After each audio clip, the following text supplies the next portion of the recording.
رمضان سے پہلے زکوٰۃ دینا ضروری ہے۔ اگر کسی نے رمضان سے پہلے زکوٰۃ نہیں دی تو اس کے روزے قبول نہیں ہوں گے، عبادت قبول نہیں ہوگی۔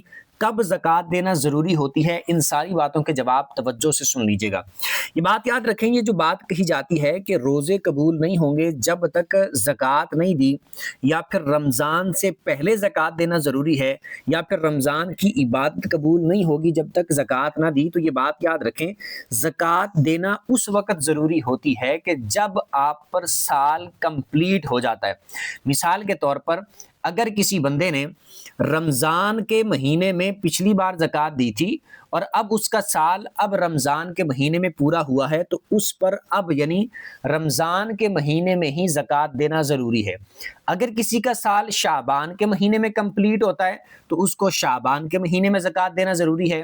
اگر کسی کا سال اس سے پہلے کمپلیٹ ہوتا ہے تو اس سے پہلے اس کو زکوٰۃ دینا ضروری ہے۔ اگر کسی کا سال رمضان کے بعد کمپلیٹ ہوتا ہے تو اس پر اس وقت زکوٰۃ دینا ضروری ہوگا۔ تو زکوٰۃ کا تعلق رمضان کے ساتھ نہیں ہے، روزوں کے ساتھ نہیں ہے۔ زکوٰۃ علیحدہ سے ایک عبادت ہے، علیحدہ سے ایک ایسا فرض ہے جو ہمارے سال پورا ہونے پر ہم پر لازم ہوتا ہے۔ جب بھی وہ سال کمپلیٹ ہوگا تو زکوٰۃ دینا ضروری ہو جائے گا، وہ چاہے رمضان سے پہلے سال پورا ہو، چاہے رمضان کے بعد سال پورا ہو۔